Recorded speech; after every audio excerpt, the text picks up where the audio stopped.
Welcome back. You're still watching the news review right on Citizen TV with me, Fred Indimuli. I'm still here with Vincent Kimosopo, Pio Wandai, Caleb Kositani, and Nelson Harvey, my panelists this morning. I want to look at what's happening in Parliament. There has been a lot of talk about this PSC, Parliamentary Service Commission. Many Kenyans asking, okay, what exactly is this PSC? Why are people fighting over places in the PSC? There's so many other committees of Parliament. And this, I'm looking at a story on page 5 of the Standard. And even without looking at the main headline there, of course the headline says Khaniri, Kilonzo swapped in changes. That's a whole different discussion. But I'm reading here about the sitting allowance. That the scramble for the 7 PSC slots is fueled by the 40,000 shilling sitting allowance, official cars, influence on the Commission's hiring, and a staffed office. Wow, I didn't know that. We have 2 members of the National Assembly here. Bwana Kositani, is this the problem? That is it that lucrative? And that's why everyone wants to be a member of the PSC? Well, I'm a new member of Parliament. This is my first time, but I have taken time to actually understand why people are all want to be in the PSC. Even me, I would love to be in the Parliamentary Service Commission. One, it is a position of influence. It's a position whereby you take care of the welfare of all the staff of the Parliamentary Service Commission. And don't forget that our employer as members of Parliament, much as it is the voters, it is the Parliamentary Service Commission that pays our salary and takes care of members of Parliament interest. Of course, there are packages that come with being the PSC. You're given an official vehicle, you have an office, you have a position of influence. All of us, I can assure you, every single member of Parliament. By an official vehicle, you mean a Government of Kenya vehicle? Yes, vehicle? Government of Kenya vehicle. You're a commissioner. Wow. And you know, when you're given a Government of Kenya vehicle, it comes with a driver, fuel, maintenance, everything. So the whole of that package is what it comes with. So as I was saying, even me, I would love to be in the position of a commissioner in the Parliamentary Service Commission. But of course, we all can't be. The positions are only 7.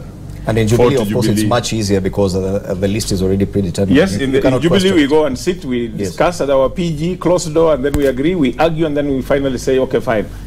That is the list, and that is the situation is very different in NASA, Banopio, and you've been wrangling about this. It even threatens to crack the coalition completely. Surely, it's a very delicate balance that you're trying to work on. The list that came yesterday, actually swapping the deputy chief whip. Is it deputy chief whip or deputy minority whip? Again, I think this is one other matter that has been blown out of proportion. As my colleague rightly puts it, this is a commission, just like any other commission. Okay, you have a number of commissions in the Constitution, and for a fact, there are only 7 available positions. For us in NASA, we only have 3. So it goes without say that not every member of Parliament can actually occupy those positions. So ultimately, it has to go to 3 people from another side and 4 from the Jubilee side. But having said that, there has been this debate about the sharing of those positions within us as a coalition, which again is an issue in my view, because I've heard the Honorable Dwali lament up there as if he's a spokesman for Wiper Party that the Wiper position has not changed. I would be surprised if that were the case, because you know I sit in very high organs of the party, ODM, and therefore NASA.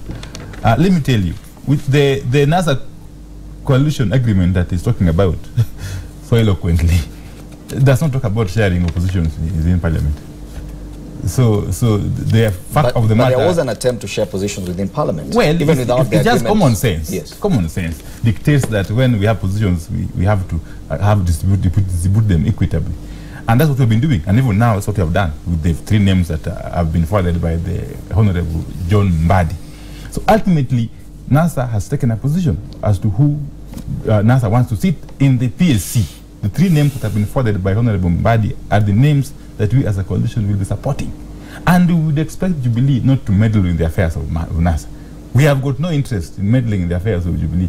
In fact, out of the 4 names that they have submitted, we have got serious issues with some individuals.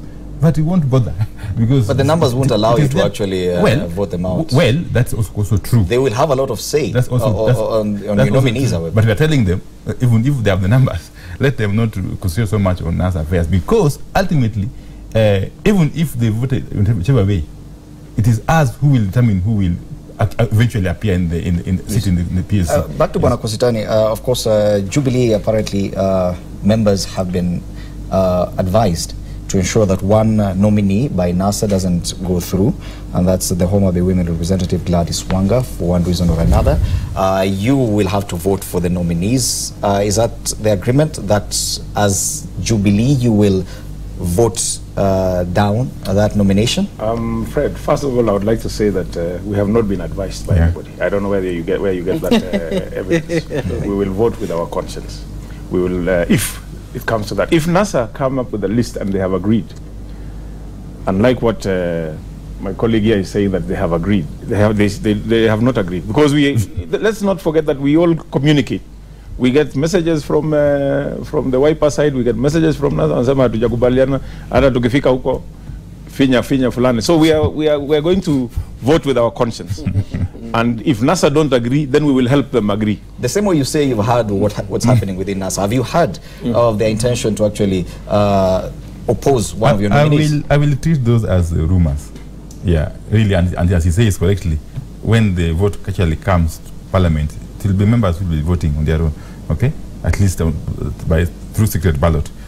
What I want to say is this, that the members of Parliament as a whole would eventually want people who have the capacity to represent their interests within the PSC, and people who have the capacity actually to act as commissioners. That is the overriding factor here. Yes. Yeah, it doesn't really matter whether somebody is liked by Jubilee or hated by NASA. Ultimately, we must look at the capacity of these people to serve. Well, we'll be watching to see exactly what happens, because it will all play out in the public either way. Yeah. And if at all Jubilee have actually been advised to oppose the nomination of one member from NASA for that post in the PSC, it will also play out in as much as the politicians may deny this. But back to the issue of NASA's wranglings and whether or not it was in the coalition agreement to share out powers. As a lawyer, they could be suffering from a lack of proper documentation, a proper formation of the coalition. There seems to have been an oversight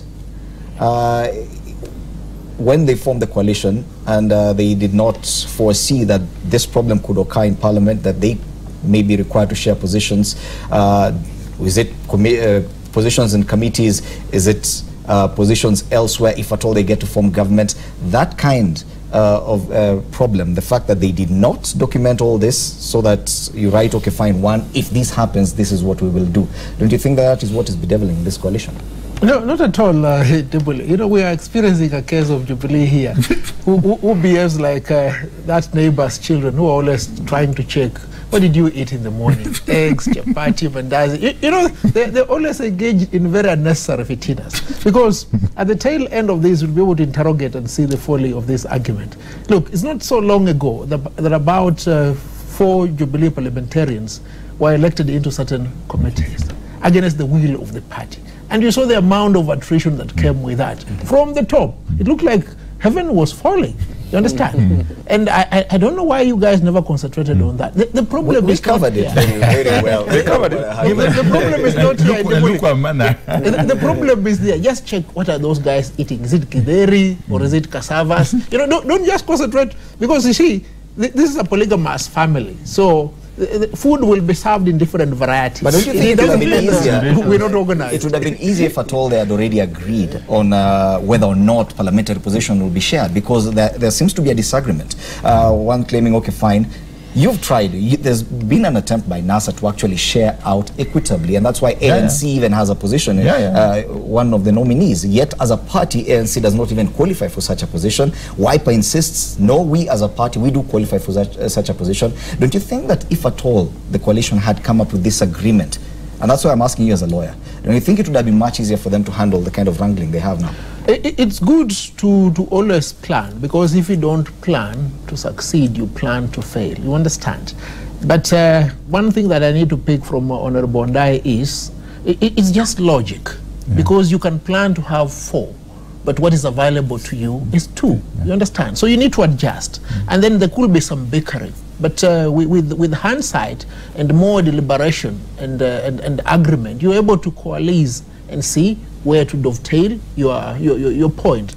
And that is maturity in leadership and politics, as opposed to a situation whereby, oh, fine, 4 of you were elected. Of course, you were elected in a democratic exercise, but somebody somewhere in the hill thinks, no, you don't need to be there. You understand? So that is what is the differentiating factor between the majority and the minority. And I think it should be allowed to grow like that, so that we don't experience situations whereby when we differ with you, we organize for you to be arrested at Central Bank. All of a sudden, boom, incommunicado for 3 days. That's not democracy. But also, of course, when we started this conversation, we talked about how Jubilee is handling its issues and how NASA is handling its issues. Jubilee is one party, and probably that's the advantage they have. NASA, don't you think they would have been better served if at all their coalition agreement was more detailed? That probably they would have looked beyond just winning the election, that they would have considered, okay, what if we do not win the election? What happens next? I think you have to contextualize the challenges NASA is facing from the dimension that, you know, they went to an election with the hope and intention of winning an election. Of course, the facts are that that was not the case. So, and that's what you had Kositany say, that if you don't agree, we will help you agree. And of course, there is no way Jubilee can help NASA agree to in a way that it advances the interests of NASA. That agreement will always be in a way that advances the interests of Jubilee. So when you contextualize NASA's tribulations from that dimension, that yes, the positions are few, here everybody's jostling for position, and actually that is the intention of why political parties are formed, to compete for political positions and slots. So what I would point out is that I think it will be, if I was advising NASA as a consultant, I'll tell them that if they can limit their public disclosure or exposure of their differences, because that plays into the gallery, that you saw for yourself. Just imagine when the majority leader of a different party comments authoritatively about an issue of another coalition, you have to be a skyrocket scientist to see clearly where the tangent is going. So I think they need, and you could understand, the election was in August, and we had another election in October. So that turbulence will continue until the chips fall into their own place, so that they can then develop a coherent message moving ahead. On the same day where you have the PSC issues, you've had the issue of Miguna, you've had the issues of the court cases, so you would understand as an observer why things are happening like this, but then they are then exposing themselves more to more vulnerabilities and exploitation and spin by their competitors. Yes, and with all these things hitting you left, right, center, the court orders being disobeyed, what's happening in Parliament, you're totally disagreeing. How long do you think NASA will hold? And that's a big question. NASA is around for the long haul. There's one thing that we need to distinguish here. It's not true that the jostling for positions is more intense in NASA than it is in Jubilee. No, actually it's the contrary. The contrary, the jostling is more apparent in Jubilee. But again, for Kenyans to understand really the kind of focus and attention you're given this matter of PSC, look at the names you have presented. You have presented the names of very capable Kenyan MPs. The Honorable Aisha Juma, the Honorable Senator Mutula Kilonzo Jr., and the Honorable Commissioner Gladys Wanga. Any Kenyan looking at these three individuals would agree with me that they are individuals who actually deserve to sit on the commission in the PSC. And any MP who would look at this thing objectively would come to that agreement. Yeah. Okay. Yes, I mean, one thing we must accept, and NASA cannot hide, they cannot bury their head in the sand about that, is they're totally confused. They're totally confused and totally disorganized. They're even more disorganized than they were when we went to election. And God forbid, when we thank God that they never won these elections, because I don't know how they would have run unformed government. NASA produced a list where we had Honorable Memusi, Honorable Gladys Wanga, Honorable Mishi Mbogo, and I don't know who else. They brought that to Parliament. Before we even discussed the list, they had changed it. And asked the Speaker, no, we are withdrawing our list, give us time. We have given them time since, this is now 5 months down the line. They cannot agree on 3 names. They cannot agree on 3 names. We have now, Memusi was on the list, he was removed. We have Momanyi, who I believe is very capable. He's been removed for reasons that we don't know. And that is why I said we shall help them agree. One thing that NASA needs to do is they need to borrow a leaf from Jubilee. The reason why we're succeeding in Jubilee is because we sat down. We formed Jubilee because we had the interest of this country at heart. And we formed Jubilee years to the election. A year before, we had already set up our party. We collapsed all other parties and agreed we cannot move around in small tribal units. Let us all collapse into one single party. And that is why we have the majority in the Senate, we have the majority in the Council of Governors, we have the majority in Parliament, we have the majority MCS. How they claim they won these elections with a minority, I do not know. So that is how we want NASA to behave. Come 2022, let them collapse all their small tribal parties, come into one political party, and be ready to face up with our candidate, William Ruto, and we go on. Well, 2022 is at least 5 years away. A lot could happen. And I wish my colleague well with his candidate. Okay, our time is almost up, but...